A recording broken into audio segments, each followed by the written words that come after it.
Why do we binge? Why is it that we go a few weeks, a few months without porn, without masturbation, and then we have one slip up and we binge for the rest of the day or for the next few days? And look, I've been there before and I've helped countless men who had this exact struggle of complete freedom to binging, and that was a cycle for them where they would go a certain number of days, a certain number of weeks, or even sometimes months, and then they'll come back to porn. But then that cycle of binge relapse will happen for years. I'm not talking about just once or twice, but for years. And there are specific reasons why this happens, and in this video, I'm going to go over them so that you can really get to the root of this, to this specific issue, and learn how to really move on permanently, where you get to a state where you don't even think about going back to porn. You don't even have the desire to do it again. You just moved on and you're pursuing your goals, your dream life, meaningful things instead. Now, one of the main reasons why people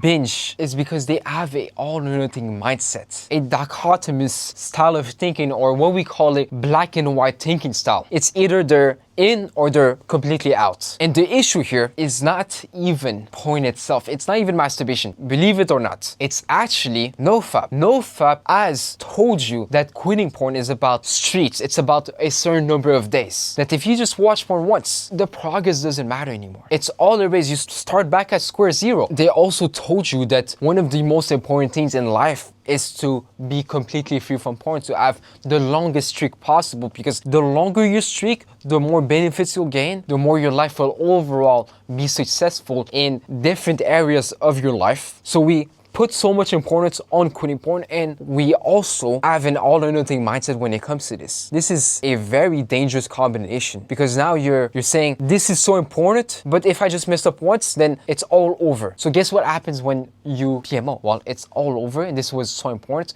There's nothing else that is as important maybe in your mind. So of course you'll binge, because when you binge and you have these counting days mindset, you think, well, I'm on day zero. You're operating based on that belief that you're on day zero. Therefore, why don't I just enjoy it for the rest of the day? Because day one starts tomorrow. Or sometimes it's demoralizing to know that you're going to start at day one tomorrow. Might as well just enjoy it for the next few days, and then I'll start a good streak, because being on day two is still painful. You see how counting days and having this NoFap mindset is only destructive to an individual. It's like, imagine you're making progress at the gym. You're going there, you're showing up, and you see your physique changing by the day. And then one day you eat junk food and you don't show up at the gym even though you were supposed to. And there's another problem with this approach. If you make quitting porn a strict goal of, I need to be free forever, you have good intentions. Imagine you skip the gym that day and then suddenly you're like, oh, I'm back to square one. You know that's not the case. But why is it the case with PMO? Why is it a relapse means you're back at square one? And square one from what? Square one based on your progress in life? Probably not. Square one based on your achievements? Probably not. It's just you're playing the wrong game. You're playing a game where you're bound to lose. And I'm saying bound to lose. Yes, it is good that you really, really want to quit to the point where you're willing to try as hard as possible. But there is an effortless way to go about it. And this is what I'm going to present to you. Now, another problem with this NoFap sort of mindset, this all or nothing mindset, is that we often make quitting porn such a strict and rigid goal. It's like a rigid rule that you have of, I need to be free forever. Or sometimes it's, I need to be free for 90 days. Then when I'll achieve 90 days, I'll be free forever. And then you might get to 90 days and then you still face your desire and you still have those desires, and you might even come back to PMO. Then you think, oh no, actually I need to go to 1 year without porn and masturbation. So then it's never really ending, because it's also always in the back of your mind. You always fear, oh, I'm on day, let's say 455, but I fear going back. And this is the issue also. You're always thinking, okay, I'm on day this and that. You start fearing that you're going to come back, meaning when you feel fear, it means that it's going to be in your mind.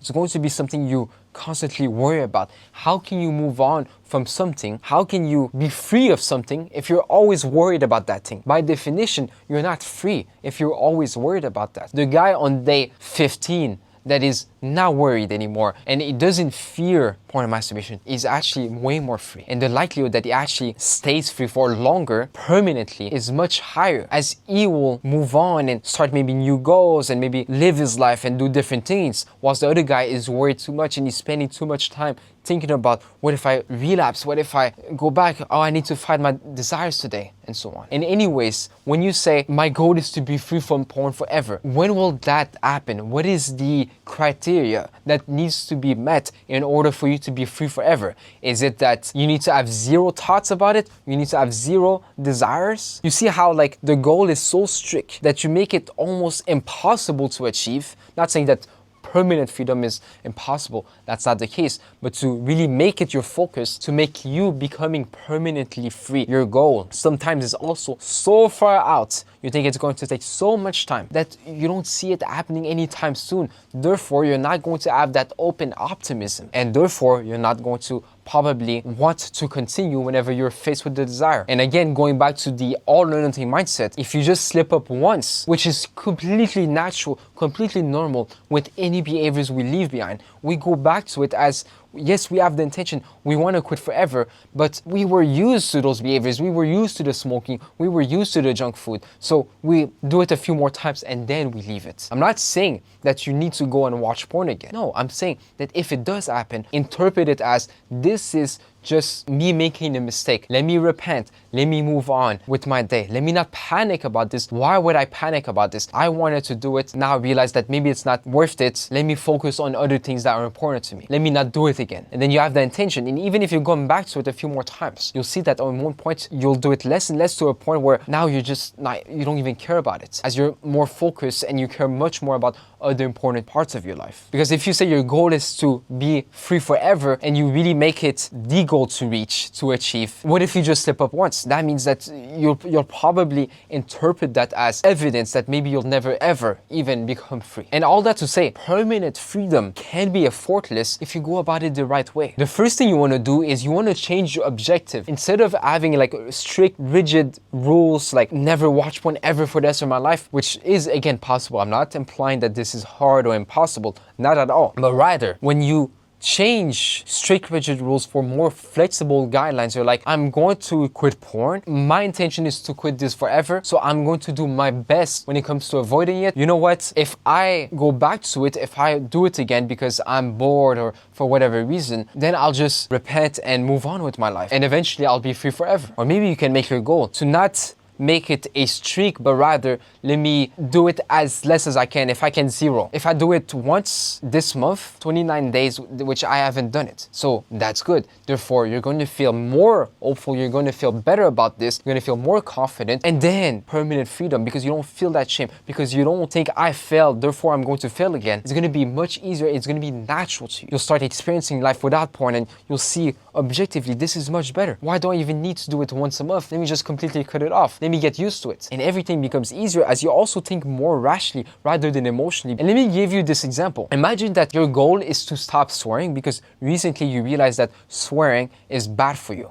You're giving the wrong impression. It's not professional for your job. You want to get closer to God, and you know that this kind of gets in the way. Would you count the days of you not swearing? Or would you think more, okay, let me just try to not swear. Let me do my best. Maybe even if you want to be more advanced, let me think of the benefits I'll gain from not swearing. How it's going to help me with my career, with achieving success, with getting closer to God. Let me look at that. Let me make that the goal. You don't count the days of you not swearing. It is a decision that you make because you think it will benefit you. This is exactly how you want to see porn. Do not make quitting porn the goal. Make quitting porn a decision that you make because you believe that it will support your goals, support what's important to you. Let me repeat. Do not make quitting porn the goal, but rather make it a decision that you believe will support your goals, what matters to you, your purpose, what's meaningful, what drives you in life. To just sum it up, to make it very simple for you. Instead of, again, making quitting porn a goal, making quitting masturbation this specific hard goal of, I need to be free for this amount of days, or I need to be free forever. That essentially quitting PMO is something to achieve, because it's not, it's a decision. Instead, let me quit and focus on what can I gain from quitting that would actually, instead of making quitting PMO an achievement, focus more on what do you actually want to achieve, and look at how quitting porn, masturbation, masturbation is going to help you with that. Completely ditch this notion of I need to count the days. Completely ditch this mindset of if I slip once, then it's the end of the world. And I'll just add this. When you watch porn and masturbate and you feel shame and you're not productive. And for me, when I first found out about NoFap, I would do this. I would go on a few days without porn and masturbation. And then I would go back, I would relapse. And then I would feel down for days. I'm talking about for 4 days straight. I would do nothing but stay in my bed, watch videos, try to motivate myself. I had no confidence. I believe this was a pure self-fulfilling prophecy that I couldn't talk to my family. I couldn't talk to people around me because I watch porn and it's shameful. Or that's how we just naturally react when we watch porn. But that was all a lie that I was told by NoFap. I didn't realize before I really moved on forever. The last few times that I PMO'd, I realized that I was able to do the bad deed and I realized, oh, I can be as productive. Yes, I did waste time. Yes, I do feel bad. Yes, I'm going to repent. But I can be productive too. I can just continue my day as if nothing happened. What would happen is I would just go back, work on my projects at that time. I had a clothing brand. I would just be productive and then I would just talk to people normally. And I realized nothing was holding me back. I was holding myself back. So do not hold yourself back by making quitting porn such a hard goal and making it a catastrophe whenever you have one slip up. Because when you react differently to slip ups, when you have this growth mindset and you think, okay, yes, I did slip up, yes, I did make maybe the wrong decision, maybe it wasn't as beneficial as I thought it would be and it goes against my morals, but let me think how I can grow from this. Let me bounce back from this and do more in my life. Let me go and sign up to this martial art class so I can just overall make progress and not waste my time anymore. This is when real change is going to happen and it's going to be permanent change. You're not going to go back to that cycle over and over again. If you want to learn how to remove the pleasure that you associate with porn, I made a full in-depth guide. Just click the video right here and I'll see you guys in the next video.